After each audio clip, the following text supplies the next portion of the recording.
Pagi teman-teman. Sekarang hari ini kita sedang bersama perwakilan dari owner Matchpoint, di mana Matchpoint ini adalah usaha konveksi. Kita sedang bersama siapa? Harun. Harun, siap.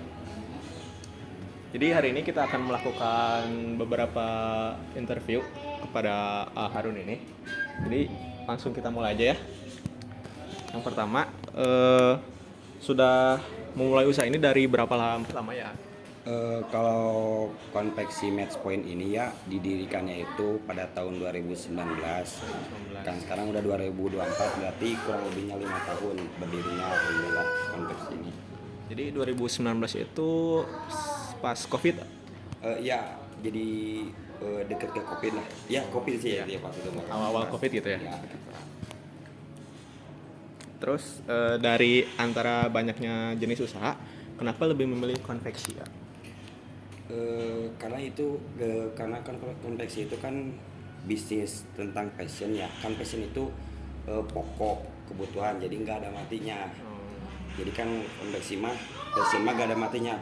Sampai kapanpun kalau bisnis yang pokok itu pasti nggak akan jatuh lah insya Allah. Terus kan kebutuhan juga pakaian itu, apalagi kan olahraga di Indonesia makin kesini makin meningkat alhamdulillah kan. Jadi kan ya bagus sih kalau usaha konveksi itu, jadi benar-benar jangka panjang banget gitu. Oh, jadi itu mungkin jadi salah satu kelebihan dari Matchpoint ini ya? Ya, memang kita itu fokusnya itu di jersey lah, lebih tepatnya jersey sportwear gitu ya, jersey untuk memenuhi kebutuhan olahraga gitu kayak futsal, sepak bola, volley dan lain-lain gitu.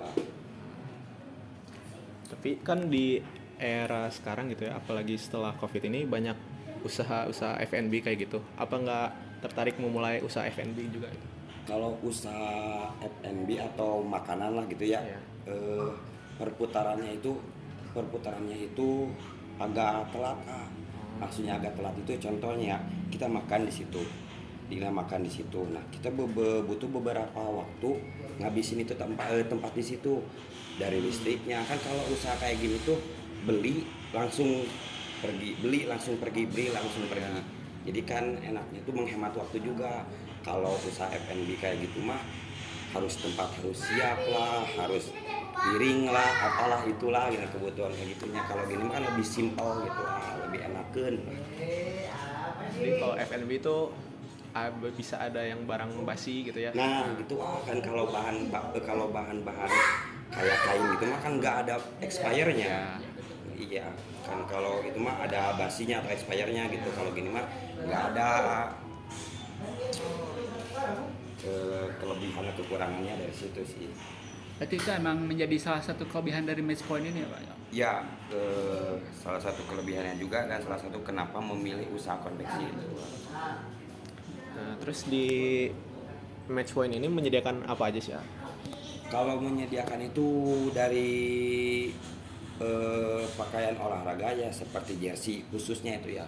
Terus kaos kaki juga ada, jaket juga ada, terus rompi juga ada.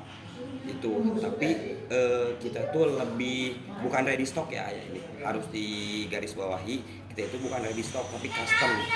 Jadi sesuai permintaan dari si pembeli. Jadi kalau kata pembeli, kita mau order kolornya doang nih, misal kita buatkan. Kita mau order jaket doang nih, kita buatkan. Jadi kita itu gimana peminta aja. Jadi by order gitu ya? Ya, betul. Jadi kan gimana caranya pas waktu Covid itu kan? Berarti kan kalau toko offline tuh kayak mungkin sepi atau gimana? Jadi mungkin apakah Matchpoint ini ada toko online-nya gitu? Kalau dari toko online, saya langsung jawab nih. Kalau toko online itu memang kita itu utamanya di toko online. Nah, apalagi sekarang kita udah ada di era digital 6.0 ya, kita udah di era digital. Nah, makanya kita itu lebih kuatnya di online. Bahkan sekarang pun udah enggak Covid, kita masih mengedepankan online. Tapi kita nggak main di e-commerce kayak Shopee, Tokped, enggak. Kita di pihak Instagram, Facebook, dan dialihkan nanti ke WhatsApp. Terus tadi kan setelah disebutkan jenis apa aja sih produk yang dijualin kan, jadi si Bench Point ini lebih menyasar ke penggiat olahraga gitu karena Ya. lebih ke sportwear gitu kan ya. Ya. Jadi kedepannya apakah ada niatan untuk mengembangkan usahanya lebih besar lagi atau misalkan nambah jenis produk lain gitu selain sportwear? Kalau itu sih belum ada plan baru ya, belum ada plan baru kalau ke situnya mah. Tapi itu gimana ownernya nanti, karena itu harus dibicarakan lagi. Tapi sepertinya kita akan terus evaluasi dari bidang ini di jersey aja. Soalnya kan Indonesia semakin sini semakin bagus bidang olahraganya. Apalagi sekarang timnas.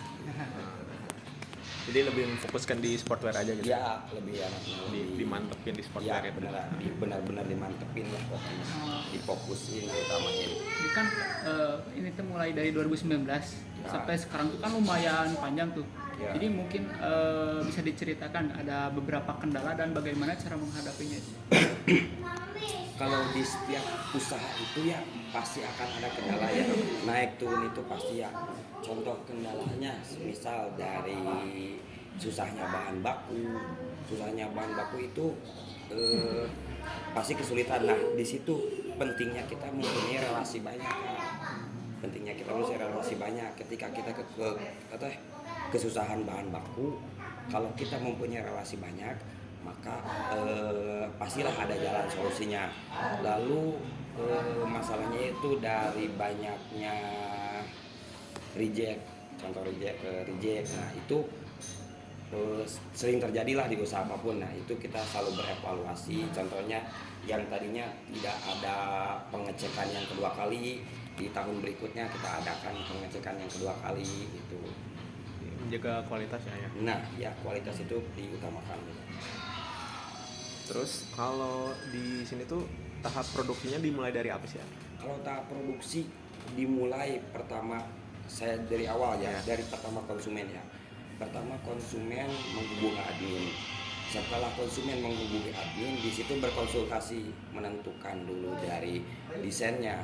Setelah desain langsung ke tahap administrasi. Nah, ketika sudah menentukan desain, maka pihak konsumen lanjut ke tahap administrasi yaitu DP.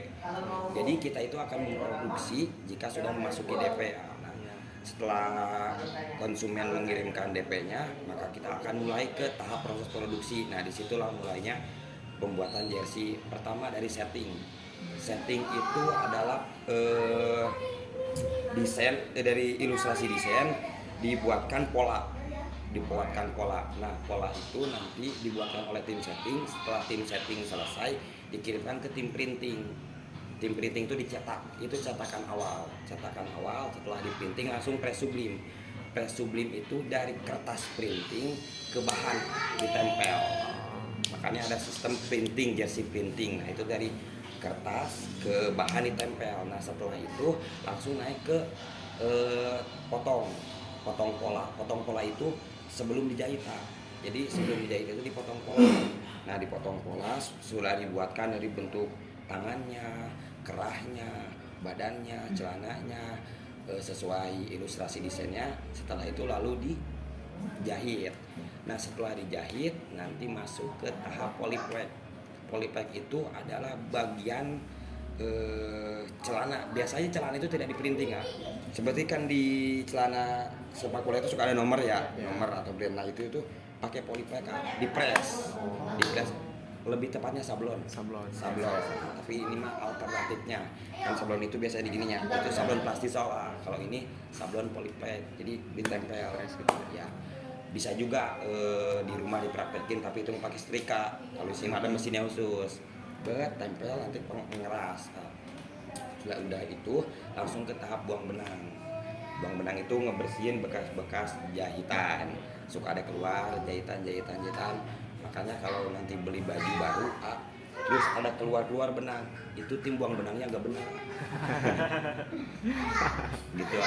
Nah setelah buang benang langsung ke tahap QC, QC itu pengecekan ulang dari nama-namanya, logo, sponsor, warna itu dicek ulang untuk biar nggak nyampe ke konsumen, biar tidak mengecewakan pihak konsumennya. Setelah itu langsung masuk ke packing. Setelah packing, bungkus, hubungi konsumen pelunasan, pengiriman barang.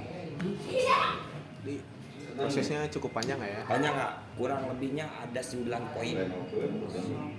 Kalau misalkan dihitung per hari gitu, dari proses custom dari customer sampai akhir itu biasanya makan berapa hari ya? Oh, estimasinya? Iya. Estimasi kurang lebih 14 hari. 14 hari. Paling cepat pas Itu paling lama. Jadi gimana antriannya? Kalau emang lagi overload itu pasti 14 hari ya. 14 hari. Nah, kalau lagi nggak overload 10 hari atau seminggu juga selesai sih. Gitu. Terus tadi kan ada nyebutin Polyplex sama Plastisoya ya. Ya, Nah, kalau di antara dua itu ada kekurangan atau kelebihannya nggak? kekurangan kelebihannya kalau Plastiso ya lebih tepatnya dipasangnya itu ke bahan t-shirt. Ini bukan t-shirt sih, bahan t-shirt, ke bahan t-shirt. Nah, contoh kayak si ini ke bahan t-shirt itu. Kalau Polyplex itu ke jersey, ke polyester. Oh. Polyester kan, kalau itu mah Plastisoma nantinya ke cotton combat. Kalau Polyplex mah lebih tepatnya enaknya tuh ke ke apa? Polyester. Jadi beda di medianya gitu ya. Ya, betul itu. Terus terakhir aja ini kira-kira ada kiat-kiat atau tips and trick buat teman-teman yang mau buka usaha konveksi juga? Kalau buka usaha ya paling utama ini mah di nyatanya di lapangan ya. Kalau teori mah emang ribet kesana kesini, bener saya juga ngerasain ribet sana sini orang. Pertama modal paling utama. Kedua mental. Udah mental, relasi. Nah, yang paling utama modal. Modal yang pertama ya. Kalau nggak ada modal ya nggak bakal jadi apa-apa ya. Modal, mental kuatin. Soalnya kan punya banyak orang kaya juga yang jatuh berarti mentalnya kurang. Terus relasi penting biar kita nambah pengetahuan. Ya, segitu aja teman-teman. Tadi kita sudah melakukan interview terhadap perwakilan dari owner Matchpoint. Terima kasih. Wassalamualaikum warahmatullahi wabarakatuh. Back to the streets.